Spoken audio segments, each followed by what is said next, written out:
Simbira taa'ee call forward fi message wantoota adda addaa xalafuu qofa osoo hin taane bakka biraa fageenyarra taa'ee wantoota adda addaa fayyadamee bilbila kee yeroo teknoolojii yeroo amma keessa jiru kana keessa bilbila kee akka barbaade ittiin message barreeffachuu ittiin bilbilachuu ni danda'a. Sarkaa kanarra ga'ee jira. Kabajamuuf jaalatamuu maatii YouTube channel Furtuu App. Nageenyi koo kabaja lafa hirtan sinif ta'u jecha arra viidiyoo hedduu murteessaa fi hedduu sin gargaaru sin qabadhee dhufe.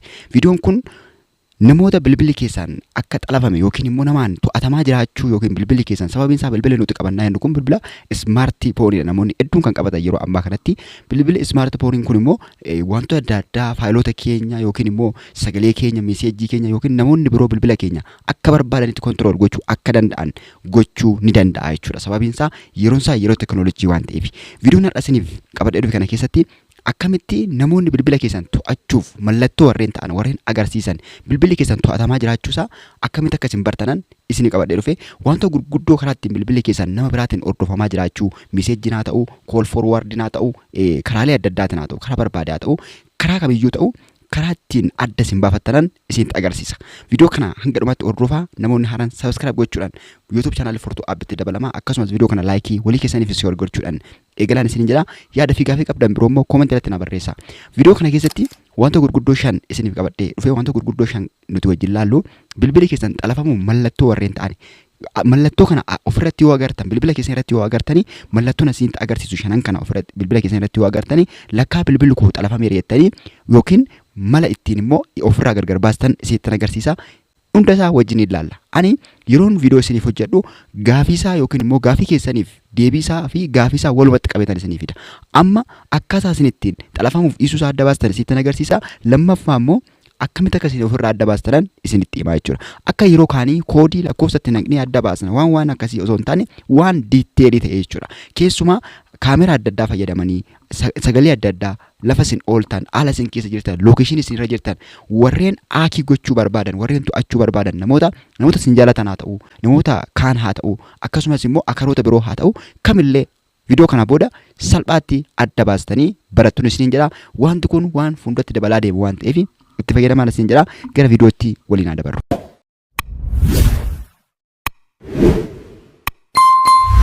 Jalqaba irratti bilbilli keessan xalafamaa jiraachuu dhiisuusaa adda baafachuu fi namoonni bilbiloota smartphone qabatanii jirtan adda baafachuu fi wanta isin gochuu qabdanii jalqaba irratti bakka isattiin bilbila dawwaltanii kana keessa seentu yookiin akka nama bilbiluu barbaadetti bakka ittiin namaaf bilbila dawwaltan kana keessa seentu.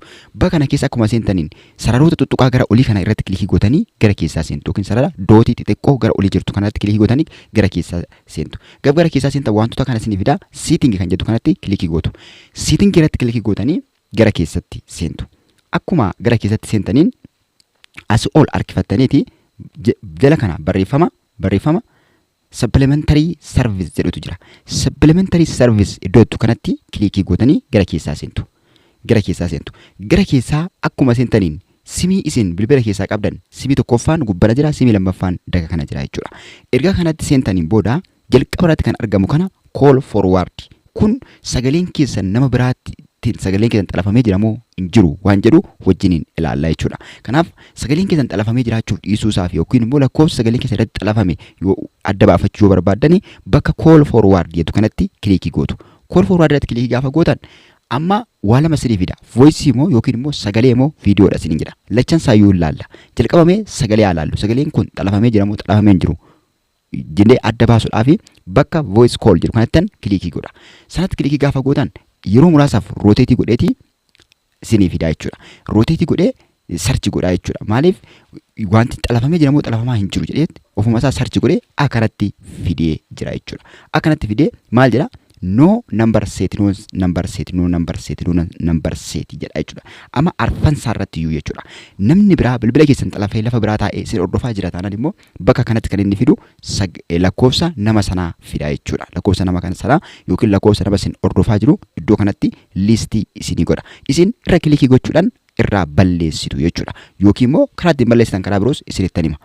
Inni biraan akkasumas viidiyoodha. Viidiyoo koolis irra kilikii gootanii viidiyoo kooliin immoo yookiin immoo namni viidiyoodhaan hordofaa jira waan jedhuuf isarras kilikii gootaniiti viidiyoo kool iddoo kanatti kilikii gootaniiti eegdu jechuudha. Yeroo muraasa gaafa isin eedan ammallee asirratti dabalee ni fida jechuudha. Kan xalafee yookiin immoo isin hordofaa jiru yoo jiraate asitti lakkoofsa isaa fida yoo hin jiru taate immoo akka kanatti noo jedhee jira jechuudha. Inni kun isa jalqabaati. Yoo lakkoofsa lafa kanatti argitan simtuus akkuma kana gootu simii lama warra of keessaa qabdan jechuudha. Inni kun mala isattiin adda baastanii xalafamee jiraachuu fi jiraachuu dhiisuusa. Star masilaal 21 masilaalii jenneeti bilbila akka namaa bilbiluutti. Maal gochuudhaaf? Forward koolii sana ofirraa adda baasuudhaaf jechuudha. Irratti gaafa daawwaltan simii filadhu isin jedha. Simii ni filattu yookiin sararaa ni filattu. Kanaan booda code jedheeti kanatti isinii fida jechuudha. Call forward is unconditionally voice insaa, data insaa, fax, SMS hundi isaayyuu amma not forward jedha. Darbee hin jiru yookiin xalafamee hin jiru jechuudha. Kun bir'aa tokko malee bilbila keessan akkasiin qabattan isin taasisaa jechuudha. Kun siistama bilbila keessa jiru qofa fayyadamtu. Waan baasii hin baasistu akka illee hin qabu jechuudha akkuma argaa jirtan. Kanaaf maal jedha? In xalafamee hin jiru jedha. Hundi isaayyuu addaan irraa citee jira. Yookiin immoo koodiin dabalataa isinitti galchitan ammallee star masilaal 67 masilaal jettaniiti itti ergitu. Star masilaal 67 masilaal jettanii itti ergitu tokkuma koodiin isaa isin kan barbaadan fayyadama. Kunillee akkuma kanatti maal ta'a? Yeroo biizii ta'ee bilbilli keessan yeroo biizii ta'ee yeroo kaan wantoota kana hundumaa forward gochaa hin jiru jedhee asitti naaf qoodee yookiin immoo naaf himaa jira jechuudha. Kanaaf mala kana lamaan fayyadamtanii adda baastu jechuudha. Amma kana isin agarsiisaa jiru koodii immoo akkamitti kana adda akka kuttanan isin agarsiisa. Akkamitti addaan akka kuttan yoo achi jiraate yookiin immoo yoo achitti yookiin immoo lakkoofsa isin xalafee jiru yoo argitan akkamitti ofirraa adda baastu. Isin ofirraa adda baasta yookiin immoo ofirraa ittiin addaan kuttan jechuudha yoo forward ta'aa jiraate. Nama kamiyyuu bilbiloota kiibaardii haa ta'u bilbiloota xixiqqoo haa ta'u bilbiloota xixiqqoo kiibaardii warreen ta'anis haa ta'u smartis haa ta'u kamirrattuu kan isin fayyadamuu qabdanii yeroo yerootti irra deddeebitanii kan isin fayyadamuu qabdan masilaal 002 jettaniiti masilaal jettanii bilbiltu jechuudha. Kunillee akka inni completely adda citu isiniif godha jechuudha. Kun koodiiwwan kun sadan fayyadamtu maal jedha? Call forward all eraser was successful jedha. Completely guutummaatti dhibba keessaa dhibba haqameera jechuudha. Wanti forward isin godhu. Koodii isa kana yeroo yeroodhaan irra deddeebitanii akka isin fayyadamtanan isin gorsaa jechuudha. Kana jechuun masilaal 002 masilaalii kana yeroo hunda irra deddeebitanii yoo fayyadamtan guutummaa isaa dileetii yookiin immoo eraser irraa godhee isiniif balleessa jechuudha. Kun iddoo isin fayyada jechuudha. Kanaaf akka kanatti adda baasuu dandeenya jechuudha. Akka namoota forward nu godhan jechuudha karaa isa kanaan. Inni lammaffaan settingii bilbila keenyaa keessa seenna. Settingii keessa akkuma seenneen asii ol harkifanneeti security and privacy jedha kan kiyyaratti security and permission jedha kan namoota kaan irratti jechuudha. Gosa garaagaraa jiraachuu danda'a. Bakka security and permission isaa jedhu privacy isaa jedhu kan fedhe haa jedhu garuu bakka security jedhu kanatti kilikii goona. Security bakka jedhu kanatti kilikii gooneeti gara keessaa seenna. Gara keessaa irratti kilikii goonee gara keessaa gaafa seenne asii ol harkifanneeti more security setting kan jedhutu jira. More security setting kan jedhu kanatti kilikii goona. More security setting irratti kilikii goonee gara keessaa akkuma seennani asii ol harkifneeti device admin apps kan jedhu kana bira dhufna. Device admin apps kan jedhu kanatti kilikii gootu. Device admin app irratti kilikii gootanii amma device admin app kan jettu kuni kan kiyyama no active apps jedha. Appii kun maaliif nu gargaara seetanii bilbilli keenya namni biraa bakka biraa taa'ee bilbila keenya dhibba keessaa dhibba akka inni to'atu. Kana gaafa isin jedhu baay'ee danjara kan ta'edha. Baay'ee hamaadha jechuudha. Kana jechuun hanga bilbila keessaniin meeseejii barreessuu, hanga bilbila keessaniin bilbiluu irra hanga gahuutti deema jechuudha kun. Maaliif appilikeeshiniiwwan akaroota ta'an hedduutu jira jechuudha. Hedduutu jira waan maallaqaan kan bitaman. Nuti fakkeenyaaf biyya keenyatti baay'inaan beekamaa miti malee bakkoota garaagaraatti appilikeeshiniiwwan ciccimoo hedduutu namoonni app developperii ta'an appilikeeshinii gurguddaa baay'ee hamaa ta'an develop godhu jechuudha. Kanaaf amma iddoon kun permission device admin kan jedhu kuni bilbila keenya akka inni to'atuuf appii nuti eeyyamneef jechuudha. Appii bilbila keenya keessatti manaajera ta'ee bilbila keenya to'achaa jiru jechuudha.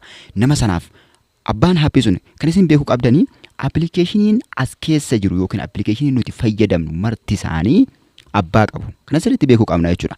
Appilikeeshiniin kun hundinuu namaan kireetii ta'anii abbaa appilikeeshinii sana kontiroolii godhutu jira. Kana sirriitti beekuu danda'uu qabna. Kanaaf appilikeeshinii tokko bilbila keenya keessatti appilikeeshinii tokko admii goone taanaan abbaan appilikeeshinii sana waan nuti fayyadamnu hundumaa ni beeka jechuudha. Paaswordii nuti bilbila irraa qabnu, wanta meseejii nuti barreessinu, bilbila nuti dawwallu, sagalee nuti haasofnu, chaatii nuti haasofnu kam illee namni sun diiteelii beeka jechuudha. Kanaaf bakka admii jettu kana yookiin immoo bakka device admin jettu. Device admin jechuun bilbila kee kan to'atu jechuudha. Applicationii bilbila kee controlii godhu jechuudha. Isa no active apps jedhee hin jiru taanaan keessa seennee applicationii bilbila keenya to'achuu barbaadnu warreen kana jechuudha. Amma fakkeenya kan koo to'achuu kan barbaadu warreen kanaadha. Asii kana bane taanaan akka kanatti natti himaa jechuudha. Akka applicationii kun bilbila kee to'atu barbaaddaa jedhee na gaafata. Active yani goonan baay'eetti bilbila koo controlii gochuu danda'a jechuudha. Kanaaf ani active gochuu hin barbaanne. Isaan kana blockii gochuu qabna jechuudha. Kun akkuma argaa jirtan kana cufaa ta'uu qaba jechuudha. Hunda isaanii cufaa gochuu qabna. Iddoo kana dhufnee ilaalla jechuudha. Ni admii aappiin ni jira moo hin jiru waan jedhu sirriitti ilaalla. Kanaan booda ni jira taanaan close gochuu qabna. No active appis ta'uu irra jira jechuudha. Kana namoonni biyyoota garaagaraa keessumaa biyyoota guddatan jirtanillee cheekii godhadhaa. Bakka isin ooltan, haala isin keessa ooltan, sagalee keessan dabalatee hundumaa kontiroolii gochuu danda'a. Namni appilikeeshinii tokko qofaa fayyadamuudhaan waan barbaade gochuu danda'a.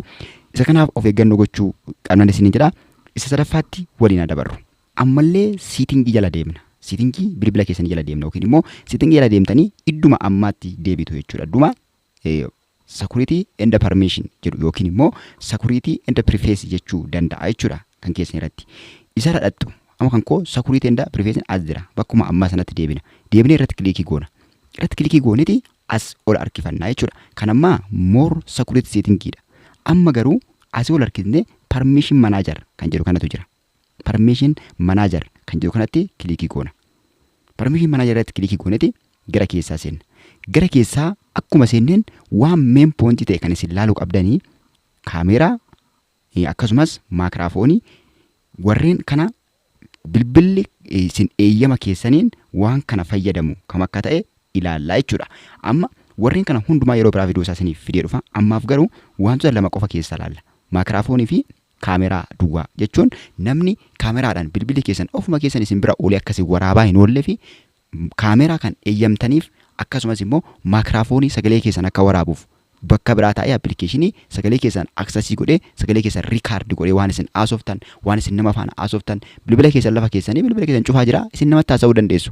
Yeroo kana bakki kun hin sirranne taanaan bilbilli keessan riikaardi godhee sagalee keessan nama biraatiif ergaa jira yookiin immoo waan isin teessanii ofii keessanii bilbila keessan kiizii keessan yookiin immoo fuula keessan fuuldura keessanii zimmettanii bilbila keessan banaa hin ta'in haasoftan namni sun riikaardi gochuu danda'a jechuudha. Yoo kana hin sirreeffanne ta'ati. Amma bakka kaameraa jedhu kanarraa isiniif haa ka'u. Kaameraa irratti kilikii goona. Kaameraa kan jedhu kanatti kilikii goona. Kaameraa irratti kilikii gooneti gara keessaa seenna. Kaameraa irratti kilikii gaafa gootan kanatti isinii fida jechuudha. Kanatti isinii fida. Kan isin ilaaluu qabdanii appilikeeshiniin kun hunduu kaameraa keessan access godhanii isin hordofuu barbaadu. Fakkeenyaaf appilikeeshiniin keessaa qabu keessaa parsantii 85 ol warri ta'anii kaameraa kiyya accessii godhatanii kontiroolii gochuu barbaadu. Garuu anatu hin eeyyamneef jechuudha.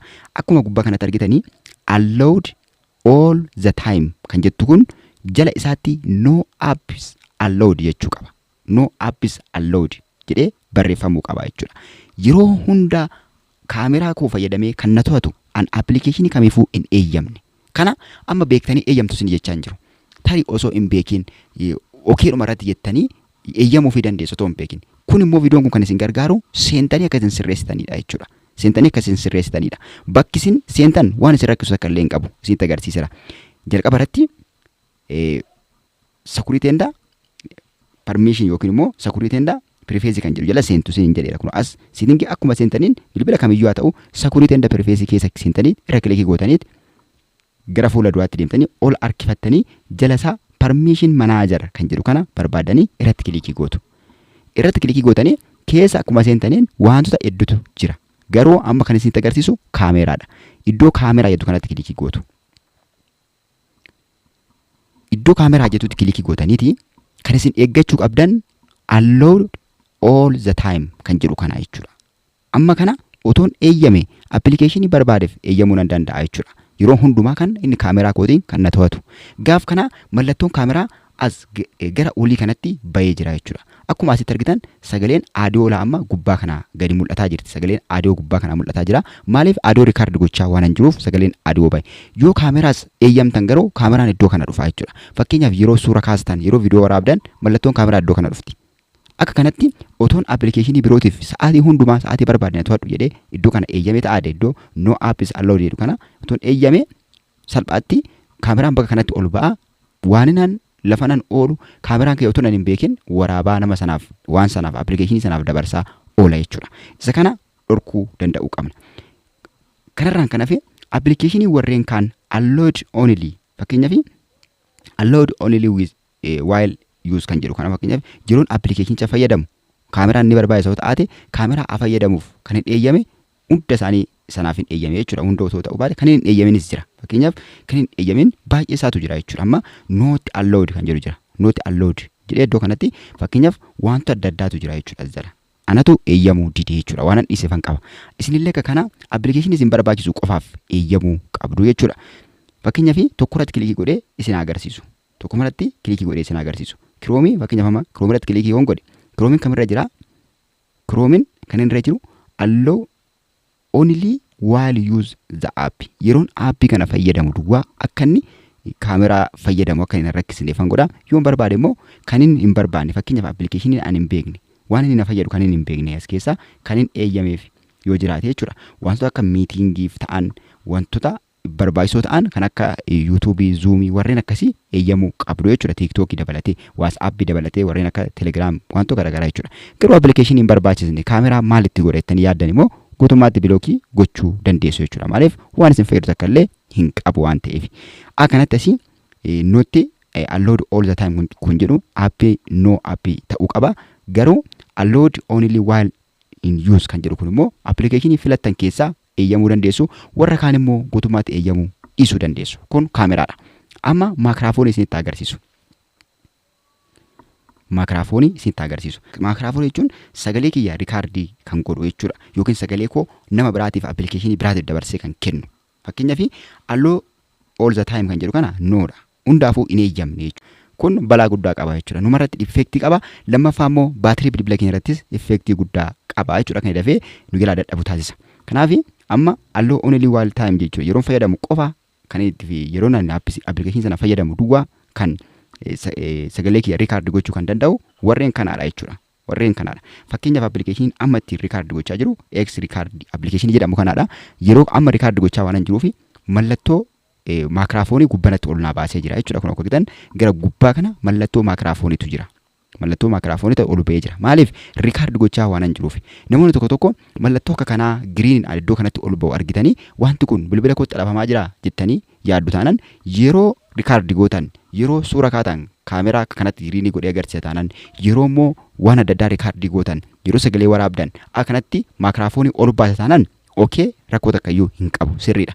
Garuu yeroo hundumaa kanatti baasee jira taanan danjaras balaa guddaa qaba jechuudha. Appilikeeshinii ta'etu isin rikaardi gochaa jira jechuudha. Waan isin asaa ooltan waan isin gochaa ooltan kan to'ataa jiru appilikeeshinii biraatu jira jechuudha. Yeroo hundumaa kanatti taataanan otoon hamma cufee irraa bada. Sababiin isaa yeroon appilikeeshinii ani fayyadamu duwwaadha kan inni akka kanatti asitti ol baasu. Isa kana akka kanatti sirreeffattuun isin jedha. Akka kanatti warreen yeroo fayyadamtan itti fayyadamtanii sagalee keessa rikaardi gochuu yeroo barbaadanitti sagalee keessan qofa itti fayyadamtan akka kanatti asitti liitisii godha. Garuu isin allowed all the time irra gochuu gonkumaa hin qabdan jechuudha. Maayikiraafoonii kana gonkumaa gochuu hin qabdan. While the time gochuu qabdu. Yeroo fayyadamtan duwwaa gochuu qabdu. Isallee adda baasuu qabdu. Tokkoon tokko isaa adda baasuu qabdu. Kana sirriitti kontiroolii godhachuu qabdu bilbila keessan. Addumatti kaayyoon viidiyoon kun hojjetamuun barbaachisee fi obboloonni keenya namoonni keenya afaan keenya kana yookiin afaan Oromiffaa kana dhagaan bilbila isaanii kontirool godhachuu qabu.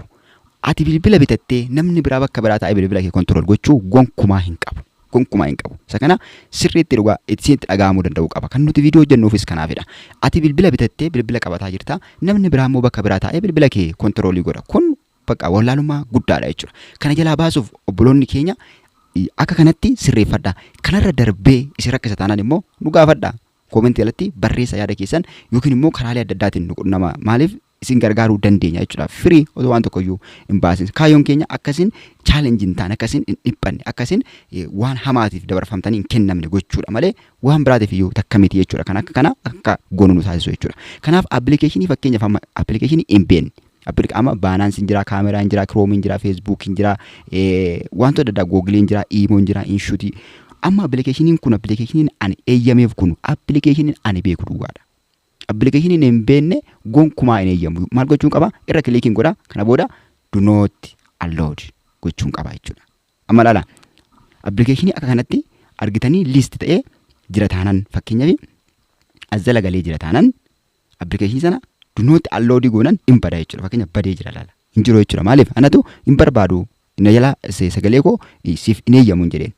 Sababni isaa bilbilatu kan kooti kaa. Bilbila anatu to'ataa jira, anatu bulchaa jira, anatu kontroolii gochaa jira bilbila koo malee appilikeeshinii biraa yookiin namni appilikeeshinii xiqqoo ishii kireetii godhee natti ergee bilbila koo waan to'atuuf hin qabu. Sababiin isaa yeroon isaa yeroo teekinooloojiiti. Bilbila harka keessanii irra jiru fayyadamtanii beekumsa guddaa argachuu dandeessu. Kunoo inni kun viidiyoon ragaa ta'uu danda'udha jechuudha. Kanaaf amma hin barbaadu waan jedhe TikTok irra cuqaase hin barbaadu waan jedhe dhimba. Yoo hin barbaade immoo eeyyamuuf hin danda'a jechuudha. Kanaaf akkanatti itti fayyadaman isiniin jedha. Kanaaf maayikiraafoonii fi kaameraa qofaan isinitti agarsiise jechuudha. Amma maayikiraafoonii fi kaameraa qofa yookiin sagalee keessa waraabaa yookiin waan biraati jechuudha. Warreen kanillee tokkoon isaanii akkuma kana gochuu dandeessu jechuudha. Lookeeshinii dabalatee akkasumas muuziqaa aadoo kana wal qabatee foonii dabalatee jechuudha. Foonii dabalatee akkuma kana gochuu dandeessu. Mee SMS isinitti agarsiisa. Kun challenge namoota hedduu gochaa jira.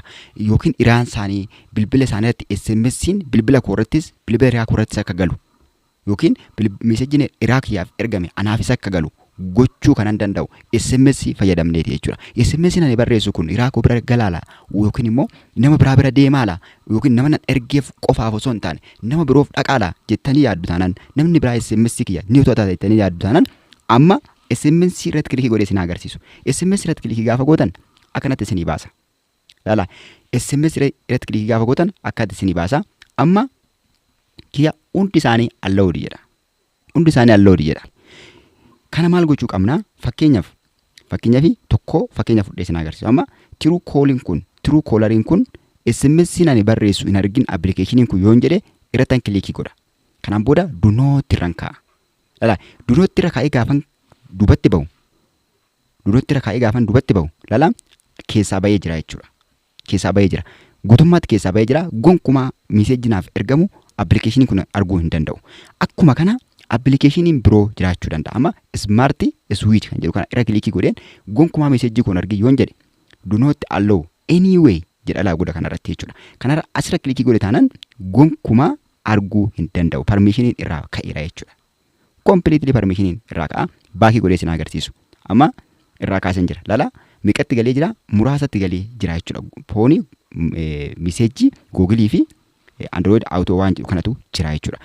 Dabalataan appilikeeshiniin biraa namni biraa bilbila keessan dhiiraa keessan haa ta'u fira keessan haa ta'u whatever maal jedhani ani waan jiru qofan isin barsiisa jechuudha.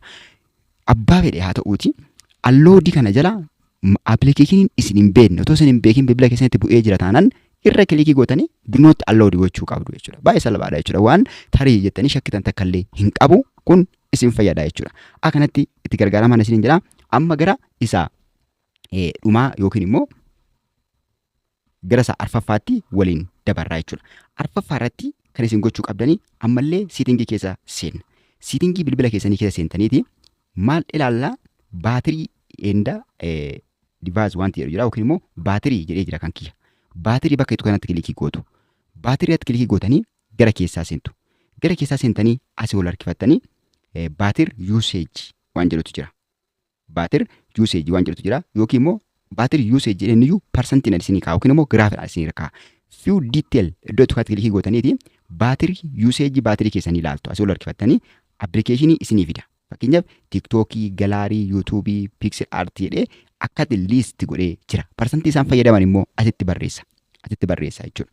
Asitti list godha. Amma appilikeeshinoota hedduutu jira jechuudha. Appilikeeshinoota beekamoo ta'anidha jechuudha. Sababiin isaa bilbila koo akka gaarii kontiroolii godhee itti fayyadamaa waan hin jiruufi akka akki hin taaneef yookiin immoo akka aakii hin taaneef akka roon akka bilbila koo hin xalamneef hedduu fayyadamaa waan hin jiruuf appilikeeshiniin maqaan isaa hin beekamne appilikeeshiniin zimmeetuma akkasuma hin jiru takka illee hin jiru as keessa akkuma argitan kun warreen kana qofaadha. kan baatirii bilbila kiyyaa fayyadaman. Sababiin isaa kan bilbilli kiyyaa yeroo baay'ee baatirii hedduu qusata hedduu. Maaliif appilikeeshinoota baatirii kiyya saaman gonkumaa bakka hin kennuufan ofirraan balleessa jechuudha. Kun baatirii keessanii akka qusatuuf isin gargaara isin jechuu barbaadani.